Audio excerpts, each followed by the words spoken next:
Hello everyone. સો હવે આપણે આજથી ન્યૂ ચેપ્ટર સ્ટાર્ટ કરવા જઈ રહ્યા છીએ સ્ટાન્ડર્ડ 12th માટે. સો જે તમારા ટેક્સ્ટ બુકના સિલેબસ અકોર્ડિંગ તમારું છે ચેપ્ટર નંબર 7, જેનું નામ છે ઉદ્વિકાસ એટલે કે ઇવોલ્યુશન. ઓકે, હવે ઉદ્વિકાસ એટલે તમને નામ પરથી ખ્યાલ આવે કે આપણે આ ચેપ્ટરમાં કઈ કઈ વસ્તુ છે તે સ્ટડી કરવા જઈ રહ્યા છીએ. તો ખાસ કરીને કેવી રીતે ઉદ્વિકાસ થયેલો છે સજીવોમાં અને પૃથ્વીનો બંને, તો તેના વિશેની કંઈક આપણે ચર્ચા કરવાની છે.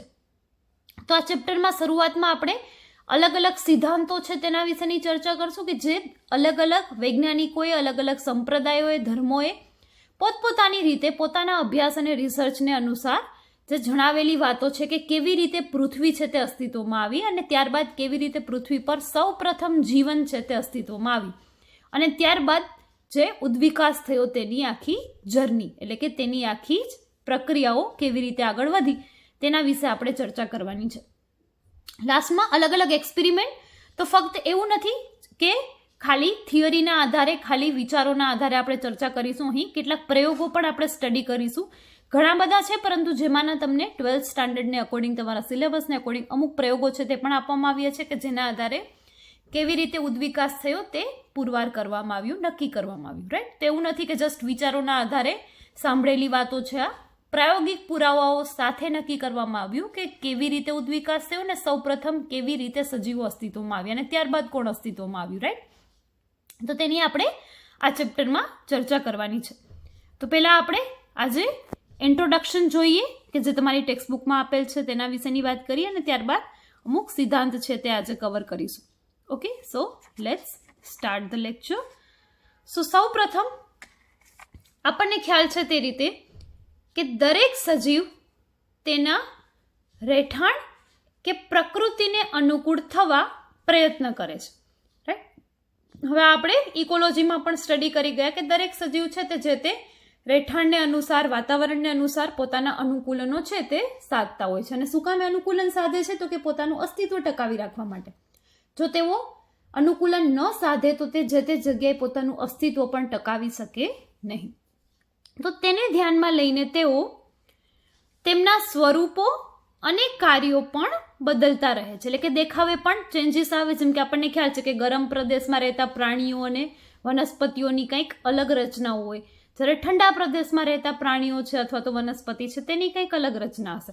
તો આમ તેમના સ્વરૂપ પણ અલગ હશે અને તેમના કાર્યો એટલે કે ક્રિયાઓ પણ અલગ જોવા મળશે. તેમની જરૂરિયાતો મુજબ તેઓનું દૈહિક આયોજન પણ બદલાતું રહે છે. આ જ કારણે લાંબા સમયગાળાને અંતે જટિલ સજીવો વિકસ્યા. તો હવે આપણે અહીં વાત કરી રહ્યા છીએ ઉદ્વિકાસની. ને તો એવું નથી કે સૌ પ્રથમ સીધા જ જટિલ સજીવો અસ્તિત્વમાં આવી ગયા. પહેલાં ખૂબ જ સૂક્ષ્મ કદના, ખૂબ જ પ્રિમિટિવ, ખૂબ જ સરળ રચના ધરાવતા સજીવો છે તે અસ્તિત્વમાં આવ્યા. ત્યારબાદ ધીમે ધીમે ઉદ્વિકાસ થયો અને તેમાં વિવિધ રચનાઓ છે તે વધતી ગઈ તેમની જરૂરિયાતોને આધારે. અને છેવટે આજના જે આપણે માનવીની જો ઉદ્વિકાસની ચર્ચા કરીએ તો માનવીનું જે આજે શરીર છે કે જે તેમનો ઉદ્વિકાસ છે તે સમયાંતરે થયેલો છે. જે આદિમાનવ હતા ને તેમાં પણ સૌ પ્રથમ આદિમાનવ હતા તેનું શરીર છે તે આપણા જેવું એક્ઝેક્ટ સેમ જોવા મળતું નહીં. તો આનું કારણ શું? તો કે ઉદ્વિકાસ, જેવી જરૂરિયાતો હતી તેવા અંગોનો વિકાસ થયો, જેની જરૂરિયાતો નથી તે પાછા નષ્ટ પણ થતા ગયા. રાઈટ? ઓકે, તો આગળ વાત કરીએ આપણે. ઉદ્વિકાસ એ જીવ સ્વરૂપોના ઇતિહાસનો અભ્યાસ છે. એટલે કે લાખો વર્ષોથી પૃથ્વી પર પ્રાણી જૂથ અને વનસ્પતિ જૂથમાં થયેલા ફેરફારો છે. તો ઉદ્વિકાસ શું છે તેને તમને વ્યાખ્યાયિત કરવાનું કહેવામાં આવે તો તમે શું કહી શકો કે તેમાં વર્ષોથી જે પ્રાણી સ્વરૂપો અને વનસ્પતિઓમાં જે ફેરફાર થયા છે તેને જ આપણે શું કહી શકીએ સરળ ભાષામાં? ઉદ્વિકાસ. રાઈટ? ઉદ્વિકાસ શબ્દ MCQ માટે ખાસ યાદ રાખજો, હર્બર્ટ સ્પેન્સર દ્વારા રજૂ કરવામાં આવ્યું. કોમ્પિટિટિવ એક્ઝામ માટે પણ. રાઈટ? તમારી થિયોરિટિકલ એક્ઝામ માટે due to COVID-19 in case સિલેબસમાં તમારે જો ચેપ્ટર નથી, દેન ઓલ્સો કોમ્પિટિટિવ એક્ઝામ જે ફર્ધર તમારે આપવાની રહેશે હાયર સ્ટડીઝ માટે, તેમાં તમારે બધો જ સિલેબસ છે તે કવર થતો હશે. રાઈટ? તો એવું નથી કે કોઈ ચેપ્ટર તમારે ફૂલ્લી સ્કીપ કરવાના છે. હા, થિયોરિટિકલ પોર્શન કોઈ સ્કીપ કરવાના છે ચેપ્ટર્સમાં પણ અને ચેપ્ટર્સને પણ, પરંતુ તમારી કોમ્પિટિટિવ એક્ઝામમાં તેના રિલેટેડ કોઈ સિલેબસમાં એસ્કેપ તમને મળશે નહીં. એટલે સ્ટડી કરવાના જ છે અને ભણવાના જ છે તમારે ચેપ્ટર્સ. રાઈટ?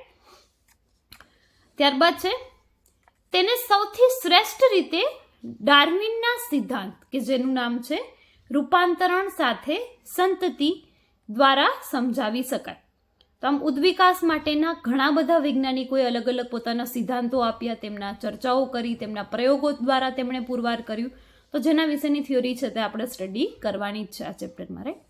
તો હવે સૌપ્રથમ આપણે જે વાત કરી રહ્યા છીએ કે સજીવો છે તે અસ્તિત્વમાં આવ્યા, બ્રહ્માંડનું નિર્માણ થયું, રાઈટ. તો બ્રહ્માંડ છે શું?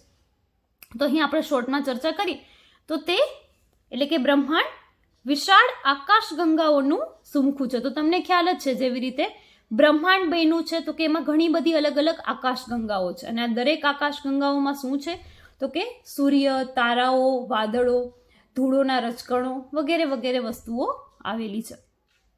તો આકાશગંગાઓ, તારાઓ અને વાયુઓ તેમજ રજકણોના વાદળો ધરાવે છે. તારાઓ વચ્ચેના અંતરને પ્રકાશ વર્ષમાં માપવામાં આવે છે. દરેક લાઈન છે તે MCQ માટે ઇમ્પોર્ટન્ટ છે. હવે નેક્સ્ટ, બિગ બેંગ સિદ્ધાંત, બિગ બેંગ થિયોરી જેને કહેવાય, જે બ્રહ્માંડની ઉત્પત્તિની સમજૂતી આપે છે. તો જેમ મેં તમને કીધું એમ સજીવોની ઉત્પત્તિ માટેના ઘણા બધા સિદ્ધાંતો છે, તેમ બ્રહ્માંડની ઉત્પત્તિ માટેના પણ ઘણા બધા સિદ્ધાંતો છે. જેમાંનો જે સર્વ સ્વીકૃત સિદ્ધાંત છે તે છે બિગ બેંગ સિદ્ધાંત. આથી આપણે તેના વિશેના જ અમુક પોઈન્ટ્સની અહીં ચર્ચા કરીશું, બાકીના સિદ્ધાંતો છે તેની ચર્ચા કરવાની નથી. તો બિગ બેંગ સિદ્ધાંત એટલે કે આ પ્રક્રિયા છે તે શું છે તો કે આ સિદ્ધાંત એબેલ હેમિટર નામના સાયન્ટિસ્ટ છે તેમના દ્વારા રજૂ કરવામાં આવ્યો હતો.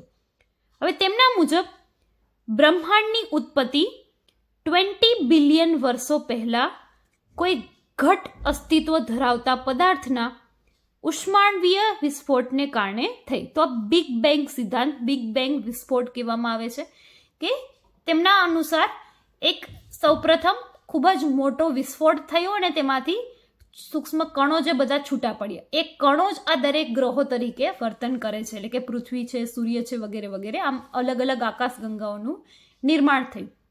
તો આ એક ખૂબ જ મોટા વિસ્ફોટની સાથે આ બધું નિર્માણ થયું તેવું માનવામાં આવે છે બિગ બેંગ સિદ્ધાંત અનુસાર. રાઈટ. આ એકાકી વિશાળ વિસ્ફોટ ભૌતિક શબ્દોમાં અકલ્પનીય છે, તેથી તેને બિગ બેંગ કહે છે. તો એટલો મોટો વિસ્ફોટ કે જેનાથી ગ્રહોનું નિર્માણ થયું, તો તે વિસ્ફોટ સ્વાભાવિકપણે આપણે શબ્દોમાં વર્ણવી શકીએ તેટલો સરળ હોય નહીં. તો આથી જ તેને બિગ બેંગ એવું નામ આપવામાં આવ્યું છે. ત્યારબાદ આપણે વાત કરીએ બ્રહ્માંડનું વિસ્તરણ થવું, તેના કારણે જ તાપમાનનું ઠંડુ પડવું. એટલે કે શરૂઆતમાં આજે ખૂબ મોટો વિસ્ફોટ થયો તો ત્યારે તાપમાન છે તે ખૂબ જ ઊંચા હતા. જે પણ કણો છૂટા પડ્યા એટલે કે જે ગ્રહો છે તે છૂટા પડ્યા તેના તાપમાન ખૂબ જ ઊંચા હતા. પરંતુ ધીમે ધીમે શું થતું ગયું, બ્રહ્માંડનું વિસ્તરણ થતું ગયું, આવા કણો ગતિ કરતા ગયા અને તેમનું તાપમાન પણ ઠંડુ પડતું ગયું. વાયુઓના વાદળો કે જે બિગ બેંગ દરમિયાન નિર્માણ પામ્યા તે ગુરુત્વાકર્ષણને કારણે સંઘનન પામ્યા અને તે ઘણી ચપટી તકતી જેવી રચનાઓમાં ફેરવાયા, જેને નિહારિકા કહેવામાં આવી.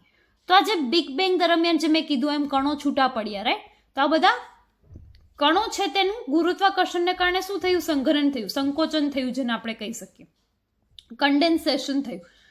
તો તેના આધારે જે છૂટા છૂટા કણો હતા કે જે ફેલાઈ ગયેલા હતા તે હવે એક સાથે મળીને એક તકતી જેવી તેણે રચના કરી દીધી. તો આમ કંઈક નિર્માણ થયું કે જે છૂટા કણો હતા તેને હવે કંઈક આકાર લીધો, થોડુંક સ્વરૂપ ધારણ કર્યું. કોના લીધે થઈને?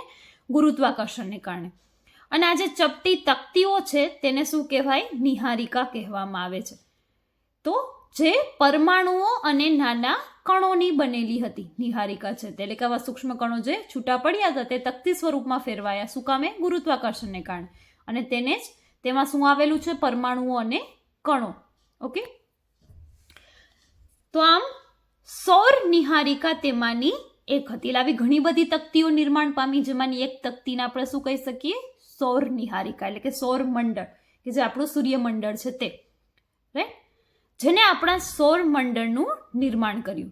તો આમ સૌર મંડળનું નિર્માણ છે તે સૌર નિહારિકામાંથી થયું તેવું માનવામાં આવે છે.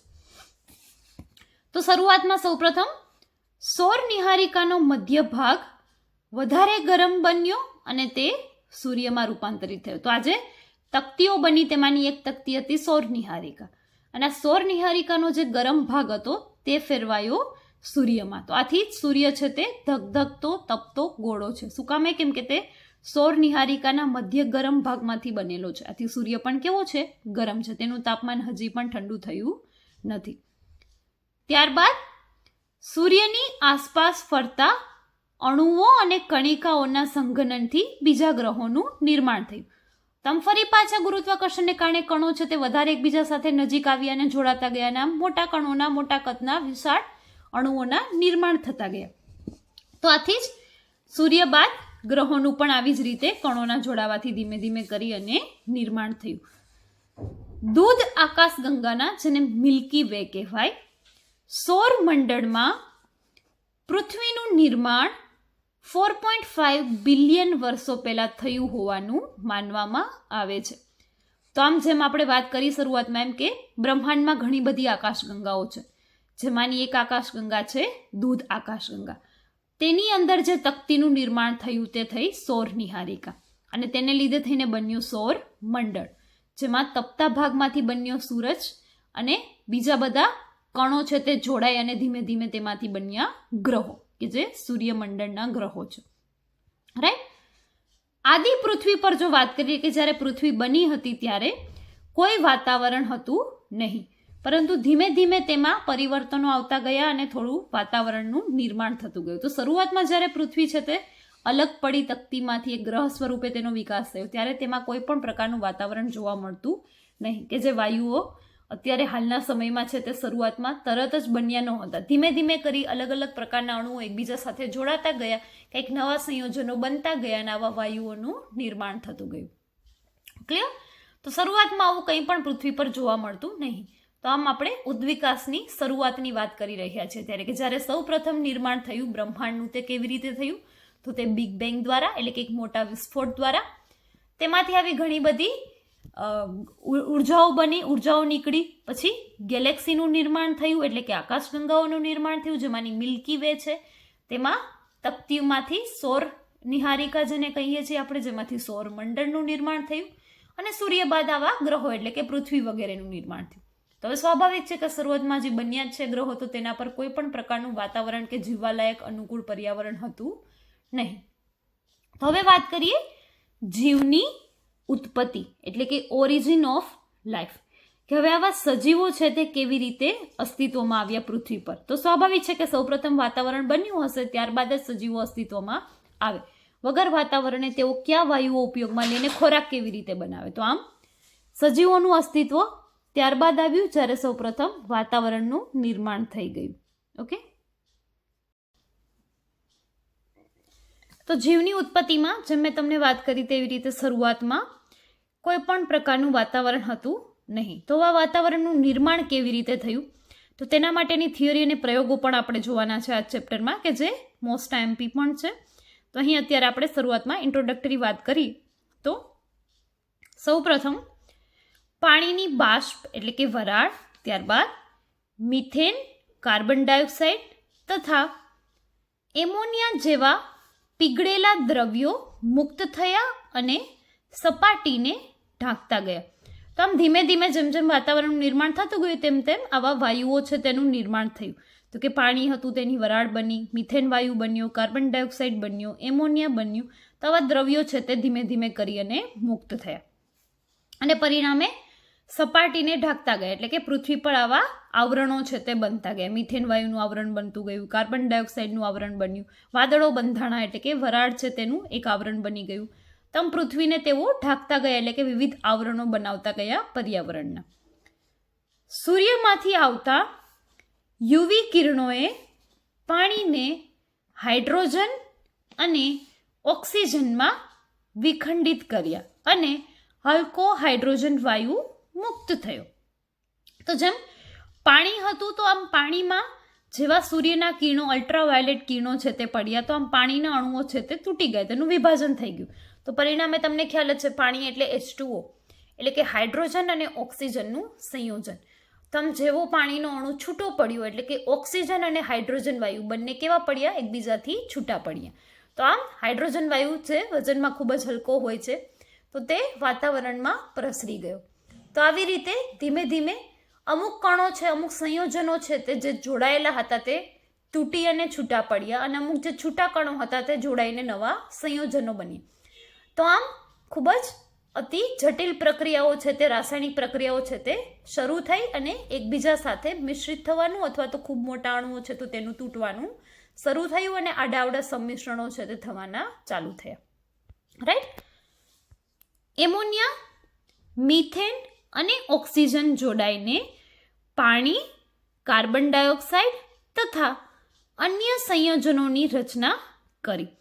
તો આમ એમોનિયા અને મિથેન સાથે ઓક્સિજન છે તે જોડાતો ગયો. તો અમોનિયા સાથે પણ ઓક્સિજન જોડાણો અને મિથેન સાથે પણ ઓક્સિજન જોડાણો, અને પરિણામે શું થયું તો કે વિવિધ સંયોજનો બનાવ્યા, જેમ કે પાણીની રચના થઈ ફરી પાછી, ત્યારબાદ કાર્બન ડાયોક્સાઇડ વાયુ બન્યો, ત્યારબાદ અન્ય ઘણા બધા સંયોજનો છે તે આવા અલગ અલગ રચનાને આધારે, અલગ અલગ રાસાયણિક પ્રક્રિયાઓને આધારે નિર્માણ પામ્યા. તો આમ વાતાવરણ છે તે ધીમે ધીમે વાયુઓથી સભર જટિલ બનતું ગયું. આ ઇન્ટ્રોડક્ટરી પાર્ટમાંથી તમારે હાલ MCQ માટેની પ્રિપરેશન કરવાની રહેશે. રાઈટ. તો એવી રીતે પ્રિપેર કરશું. જે ઇમ્પોર્ટન્ટ થિયરીના ક્વેશ્ચન હશે ત્યારે હું તમને જણાવીશ. હવે જ્યારે આવા વાયુઓનું નિર્માણ થયું ત્યારબાદ ઓઝોન સ્તરનું પણ નિર્માણ થયું પૃથ્વીની આસપાસ, કે જે તમને ખબર છે હાલના સમયમાં ખૂબ જ ઇમ્પોર્ટન્ટ છે. જો ઓઝોન વાયુનું સ્તર ના હોય તો અલ્ટ્રાવાયોલેટ કિરણો છે જે સૂર્યના તે સીધા જ પૃથ્વી પર આવે, જે સૌ પ્રથમ આવતા પણ હતા જ્યાં સુધી ઓઝોનનું નિર્માણ થયું ન હતું. તો આમ હવે ધીમે ધીમે આવા વાયુઓ બનતા ગયા, તો તેની સાથે ઓઝોન એટલે કે O3 ઓક્સિજનના 3 અણુઓ જોડાય અને ઓઝોન બનાવે. રાઈટ.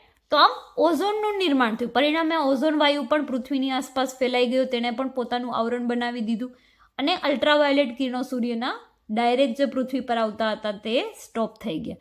તો પરિણામે વધુ નવા સંયોજનો બન્યા અને સજીવોને પણ અસ્તિત્વમાં આવવા માટે એક સરળ રસ્તો બની ગયો, કેમ કે ડાયરેક્ટ અલ્ટ્રાવાયોલેટ કિરણો ન હતા, જેથી તેમનું નિર્માણ થઈ શકવું સંભવ ન હતું, તે હવે સંભવ બનવા લાગ્યું.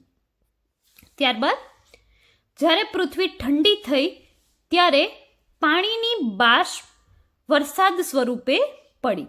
તો આપણને હવે એવો પણ પ્રશ્ન થાય કે વરસાદ એટલે કે પાણી કેવી રીતે આવ્યો, વરસાદની શરૂઆત કેવી રીતે થઈ? તો સૌપ્રથમ જ્યારે બિગ બેંગ દ્વારા જે પૃથ્વીનું નિર્માણ થયું હતું તે સમયે તે કેવી હતી? ખૂબ જ ગરમ હતી, એક ધગધગતો ગોળો જ હતી પૃથ્વી પણ. તો ધીમે ધીમે આમ પૃથ્વી છે તે ઠંડી પડી. પરિણામે શું થયું તો કે જ્યારે તે ઠંડી બની ત્યારે પાણીની બાષ્પ છે તે વરસાદ સ્વરૂપે પૃથ્વી પર પડી. આમ પૃથ્વી પર આવેલા ખાડાઓમાં પાણી એકઠું થયું અને આ રીતે મહાસાગરોનું નિર્માણ થયું. તો જે પૃથ્વી પર અથડામણીના કારણે મોટા મોટા ખાડાઓ હતા કે જે આપણે સમુદ્ર કહીએ છીએ, તે બધામાં શું થયું? વરસાદના કારણે પાણી ભરાતું ગયું અને આવી રીતે જ મહાસાગરો, સમુદ્રોનું નિર્માણ થયું પૃથ્વી પર સૌપ્રથમ. રાઈટ. તો આવી રીતે માનવામાં આવે છે કે પૃથ્વીની ઉત્પત્તિ 500 મિલિયન વર્ષો બાદ પૃથ્વી પર જીવ દ્રશ્યમાન થયો, એટલે કે લગભગ 4 બિલિયન વર્ષ પહેલા. તો જો પૃથ્વીની ઉત્પત્તિ થઈ અને શરૂઆતમાં તરત જ જીવ પણ અસ્તિત્વમાં નહોતા આવ્યા, પૃથ્વીની ઉત્પત્તિ પછી વાતાવરણને બનવામાં પણ એટલો ખૂબ જ મોટો સમયગાળો છે તે લાગ્યો હતો. ત્યારબાદ જ્યારે વાતાવરણ સંપૂર્ણ થયું, પાણીનું નિર્માણ થયું, આમ બધા જ તત્વો જ્યારે વ્યવસ્થિત માત્રામાં પૃથ્વી પર રેડી થઈ ગયા, ત્યારબાદ જ સજીવો છે તેનું અસ્તિત્વ આવ્યું. ક્લિયર? એટલે કે લગભગ 4 બિલિયન વર્ષો પહેલા. MCQ માટે યાદ રાખજો. હવે આપણે વાત કરીએ તો કે જે ઇમ્પોર્ટન્ટ છે, અત્યાર સુધીના આપણે ઇન્ટ્રોડક્ટરી પાર્ટની ચર્ચા કરી રહ્યા હતા. નાઉ નેક્સ્ટ છે જીવની ઉત્પત્તિના સિદ્ધાંતો. દરેક સિદ્ધાંત છે તે ઇમ્પોર્ટન્ટ છે. તો આમાં તમે અમુક પ્રયોગોની પણ ચર્ચા કરીશું આપણે, અને થિયોરિટિકલ ક્વેશ્ચન્સની પણ ચર્ચા કરીશું. તો જીવની ઉત્પત્તિ કેવી રીતે થઈ તેના માટે જે મેં તમને શરૂઆતમાં કીધું હતું તેમ અલગ અલગ વૈજ્ઞાનિકોએ પોતાની અલગ અલગ ધારણાઓ છે તે રજૂ કરી અને પોતાના પ્રાયોગિક પુરાવાઓ છે તે રજૂ કર્યા. અમુક વૈજ્ઞાનિક છે તે થોડી ઘણી સાબિતી આપી શક્યા, જ્યારે અમુક સાબિતી ન પણ આપી શક્યા, તો તેમના સિદ્ધાંતો છે તે સ્વીકૃત ન બન્યા. તો જોઈએ આપણે એક પછી એક ચર્ચા કરીએ. પૃથ્વી પર સજીવોમાં ઉદ્ભવ અંગે ઘણા વાદ અને અનુમાનો વૈજ્ઞાનિકો અને તત્વજ્ઞાનીઓ દ્વારા આપવામાં આવ્યા છે. આમ પૃથ્વી પર જીવના ઉદ્ભવના વિવિધ ખ્યાલોની વિવિધ ધર્મો દ્વારા પણ હિમાયત થયેલી છે. તો અલગ અલગ ધર્મોમાં પણ જીવોની ઉત્પત્તિ, પૃથ્વીનો વિકાસ, તેના વિશે ધાર્મિક ગ્રંથોમાં પણ આવું ઘણું બધું લખાયેલું છે અલગ અલગ ધર્મોના. તો એવું નથી કે સાયન્ટિફિક પુરાવાઓ જ છે, વૈજ્ઞાનિકોના રિસર્ચ જ છે. આવા ધાર્મિક પુરાવાઓ પણ અને ધાર્મિક દંતકથાઓ પણ ઘણી બધી છે આવી ઉત્પત્તિને લગતી. રાઈટ. હવે જેમાંનો આપણે સૌ પ્રથમ સિદ્ધાંત છે તે જોઈએ, જે છે વિશિષ્ટ સર્જનવાદનો સિદ્ધાંત. તો હવે આ વિશિષ્ટ સર્જનવાદનો સિદ્ધાંત છે તેના અનુસાર કેવી રીતે સજીવો છે તે અસ્તિત્વમાં આવ્યા તેની ચર્ચા કરવામાં આવી છે, જે આપણે જોઈએ. આ સિદ્ધાંતના ખૂબ મોટા સમર્થક ફાધર સુઆરેઝ હતા. આ દંતકથા આધારિત સિદ્ધાંત છે. તો અહીં કોઈ પ્રાયોગિક પુરાવા નથી. આ એક પ્રકારની દંતકથા છે, એટલે કે આપણે વાર્તા કહી શકીએ. તો એવું માનવામાં આવેલું હતું. ધર્મને અનુસાર આ સિદ્ધાંત છે તે આપવામાં આવ્યો હતો, કે જેની હિમાયત કોણે કરી હતી? ફાધર સુઆરેઝ દ્વારા. તો આ સિદ્ધાંતના 3 સૂચનો છે, એટલે કે 3 મુખ્ય પાયાના સિદ્ધાંતો છે તે આ સિદ્ધાંત દ્વારા તેમણે 3 મુખ્ય વાતો, પોઈન્ટ્સ છે તે રજૂ કર્યા. ક્યાં હતા તે? પહેલું છે, બધા જ જીવંત સજીવો, જાતિઓ અથવા પ્રકારો જે આપણે આજે જોઈએ છે તેઓ તે જ સ્વરૂપમાં નિર્મિત થયા. હવે લોજિકલી આપણે વિચારીએ છીએ સાયન્સ સ્ટુડન્ટ, તો તે વસ્તુ સંભવ છે નહીં. તેમણે શું કીધું હતું કે હાલના સમયમાં જેટલા પણ જીવંત સજીવો જે આપણે જોઈએ છીએ, અલગ અલગ જાતિઓ છે, જેમ કે મનુષ્ય છે, પ્રાણીઓ છે, પ્રાણીઓમાં પણ અલગ અલગ જાતિઓ છે, મનુષ્યમાં પણ જાતિઓ છે ઘણી બધી. તો આમ આ બધા જે પ્રકારો છે, જાતિઓ છે, તે બધા હાલના સમયમાં જે છે તે જ સ્વરૂપે તેઓ નિર્માણ પામ્યા હતા, પરંતુ બધા એક એક નિર્માણ પામ્યા હતા. ત્યારબાદ તેની આગળની સંતતિઓ છે, ત્યારબાદ તેની નવી પેઢીઓ આવી, તે બધી રચનાઓ પછી જોવા મળી. તો શરૂઆતથી જ આ બધા જ અસ્તિત્વમાં હતા. તેમના દ્વારા એવું કહેવામાં આવ્યું કે જે લોજિકલી આપણે વિચારીએ તો સંભવ છે નહીં. રાઈટ. આ જાતિઓને બધું ધીમે ધીમે અલગ અલગ પ્રકારના રિપ્રોડક્શનને અંતે આ બધી ક્રિયાઓ છે તે જોવા મળી. રાઈટ. બીજો પોઈન્ટ હતો આ સિદ્ધાંત અનુસાર વિવિધતા સર્જનના સમયથી જ સમાન છે અને ભવિષ્યમાં પણ સમાન રહેશે. તો આ જે જાતિ વિવિધતા છે તેમના અનુસાર આ પહેલેથી જ છે. એટલે કે ફોર એક્ઝામ્પલ આપણે એવું કહીએ કે કોઈ વનસ્પતિ છે તેની 11,000 જાતિઓ જોવા મળે છે. તો આ સિદ્ધાંત અનુસાર સૌ પ્રથમ એકી સાથે જ 11 જાતિઓ અસ્તિત્વમાં આવી હતી અને આગળ પણ તેટલી જ રહેશે. એટલે ન તો કોઈ નવી જાતિનો વિકાસ થયો છે કે ન નવી જાતિનો વિકાસ થશે, જેમનું છે તેમ જ રહેશે, એવું આ સિદ્ધાંત છે તે કહેવા માંગે છે, કે જે સ્વાભાવિકપણે સ્વીકૃત નથી. પૃથ્વી લગભગ તેમના અનુસાર 4,000 વર્ષો જૂની છે. જે હકીકતમાં આપણે વાત કરી રહ્યા હતા કે પૃથ્વી પર જીવ જ 4 બિલિયન વર્ષ પહેલાં આવ્યું, તો પૃથ્વી તો તેનાથી પણ 500 મિલિયન વર્ષો પહેલાં આવી. તો આ સિદ્ધાંત એવું કહે છે કે પૃથ્વીનો જ ઉદ્ભવ છે તે ફક્ત 4,000 વર્ષો પહેલાં થયો, તો તે પણ સંભવ છે નહીં. આ બધા જ વિચારો 19મી સદીમાં ચાર્લ્સ ડાર્વિન અને વોલેસ, કે જે વૈજ્ઞાનિકો છે, વગેરેના અવલોકનોને આધારે ખૂબ મજબૂતાઈથી પડકારવામાં આવ્યા. એટલે કે તેમણે અસ્વીકાર કર્યો કે આવા પોઈન્ટ્સ છે તે સંભવ છે નહીં. તેઓ માનતા હતા કે જીવ સ્વરૂપો સમયાંતરે બદલાતા ગયા. તો તેઓ માનતા હતા કે એવું નથી કે જેટલી જાતિઓ પહેલાં હતી તેટલી જ હાલના સમયમાં છે. આ ધીમે ધીમે જીવના સ્વરૂપો બદલાના, જાતિઓમાં વિવિધતાઓ આવતી ગઈ અને આવી જ રીતે નવી નવી જાતિઓનું નિર્માણ થયું. તો તેઓ બધા વૈજ્ઞાનિકોએ તે સમયે આ સિદ્ધાંતને અપોઝ કર્યો હતો, પડકાર્યો હતો કે આવું સંભવ છે નહીં. ત્યારબાદ અશ્મિઓના રેકોર્ડ અને તેમના દિનાંકન, એટલે કે કાર્બન ડેટિંગ પદ્ધતિ દ્વારા આપણે તારણ લગાવી શકીએ કે પૃથ્વી ખૂબ જ જૂની છે. એટલે કે હજારો વર્ષો નહીં, પરંતુ બિલિયન વર્ષો જૂની છે. તો અહીં જેમ આ સિદ્ધાંત કહેવા માંગે છે કે પૃથ્વી છે તે ફક્ત 4,000 વર્ષો જૂની છે, બધી જ જાતિઓ પહેલાં પણ હતી અને તે આજે પણ છે. તો આ સિદ્ધાંતને પ્રૂવ કરવા માટે હાલના સમયમાં આપણે જોઈએ તો આપણી પાસે ઘણા બધા પુરાવાઓ છે, પ્રાયોગિક પણ છે અને સૈદ્ધાંતિક પણ છે, કે એ સંભવ નથી. આવી બધી જાતિઓમાં ઉદ્વિકાસના પરિણામે વિકાસ થયો છે, નવા નવા અસ્તિત્વમાં આવ્યા છે જાતિઓ અને વિવિધ ચહેરાઓ. ત્યારબાદ પૃથ્વીની પણ જો વાત કરીએ તો પૃથ્વીના પેટાળમાં વિવિધ કાર્બન ડેટિંગ પદ્ધતિથી જે અશ્મિઓ મળી આવે તેની પદ્ધતિથી આપણે જાણી શકીએ છીએ કે કેટલા વર્ષો જૂના અશ્મિઓ છે. એટલે કે તેના આધારે આપણે ખૂબ ઇઝીલી અંદાજ લગાવી શકીએ છીએ પૃથ્વીની ઉત્પત્તિનો અને પૃથ્વી પર જીવની ઉત્પત્તિનો. રાઈટ. તો આમ કોઈ સૈદ્ધાંતિક સિર્ફ દંતકથા જેને આપણે કહીએ તેની જરૂર છે નહીં. રિયલમાં પ્રાયોગિક પુરાવાઓ સાથે આપણે નક્કી કરી શકીએ છીએ કે હકીકતમાં એક્ઝેક્ટલી કેટલા વર્ષો જૂની પૃથ્વી અને કેટલા વર્ષો પહેલાં સજીવ અસ્તિત્વમાં આવી. રાઈટ. તો આ સિદ્ધાંત છે તેને સ્વાભાવિક રીતે નકારી કાઢવામાં આવેલો, એટલે કે તેને સ્વીકૃતિ મળી ન હતી. સેકન્ડ સિદ્ધાંત છે અને જે આજના લેક્ચરનો લાસ્ટ ટોપિક છે, કોસ્મિક પેન્સપર્મિયા સિદ્ધાંત. હવે આ સિદ્ધાંત છે તે શું કહેવા માંગે છે તો કે કેટલાક વૈજ્ઞાનિકો એવા પણ હતા કે જે માને છે કે જીવન બહારથી જ આવ્યું છે, એટલે કે બ્રહ્માંડમાંથી, અંતરિક્ષમાંથી જીવન આવ્યું છે. એટલે તેઓ એવું માનતા હતા કે આ પૃથ્વી પર કોઈ જીવનો વિકાસ નથી થયો, પરંતુ કોઈ બીજા ગ્રહો પર જે જીવો હતા તે પૃથ્વી પર આવ્યા અને પૃથ્વી પર જીવનની શરૂઆત કરી. તો આમ જીવન છે તે બહારથી આવ્યું છે તેવું કેટલાક વૈજ્ઞાનિકો માનતા હતા. પહેલાના ગ્રીક વિચારકો માને છે કે જીવના એકમો જેને સ્પોર્સ કહે છે જે પૃથ્વી સહિતના વિવિધ ગ્રહોમાં સ્થાનાંતરિત થયા, એટલે કે બીજાણુઓ. સ્પોર્સ એટલે તો ગ્રીક વિચારકો શું માનતા હતા કે પૃથ્વી પર આવા બીજાણુઓ છે તે બહારના કોઈ ગ્રહ પરથી આવ્યા અને અહીં સૂક્ષ્મ જીવોનો, વિવિધ વનસ્પતિઓનો વગેરેનો વિકાસ થયો. પૃથ્વી પર જ તેનું નિર્માણ નથી થયું, તેઓ રેડીમેડ કોઈ બીજા ગ્રહ પરથી, અંતરિક્ષમાંથી પૃથ્વી પર આવ્યું. તો આવા બીજાણુઓ છે તે પૃથ્વી પર સ્થળાંતરિત થયા કોઈ બહારની જગ્યાએથી, અંતરિક્ષમાંથી, તેવું કેટલાક વૈજ્ઞાનિકો માનતા હતા. પેન્સપર્મિયા હજી પણ અમુક ખગોળશાસ્ત્રીઓ માટે પ્રિય વિચાર છે. તો આવા જે બહારથી બીજાણુઓ આવ્યા તેમને પેન્સપર્મિયા કહેવામાં આવ્યું, કે જે એક પ્રકારના સ્પોર્સ છે.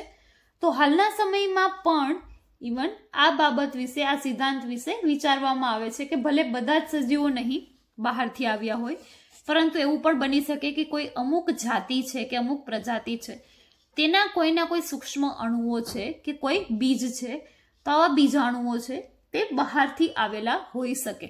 તો તેના માટેના રસપ્રદ કિસ્સાઓ અને સંશોધનો આજના સમયમાં પણ ચાલુ છે કે એવું કંઈ બન્યું છે કે નહીં. તો અહીં આપણે આજના લેક્ચરમાં 2 સિદ્ધાંતો કવર કર્યા, જેમાંનો બીજો સિદ્ધાંત આપણે જોયો કોસ્મિક પેન્સપર્મિયા સિદ્ધાંત અને પહેલો સિદ્ધાંત આપણે જોયો વિશિષ્ટ સર્જનવાદનો સિદ્ધાંત.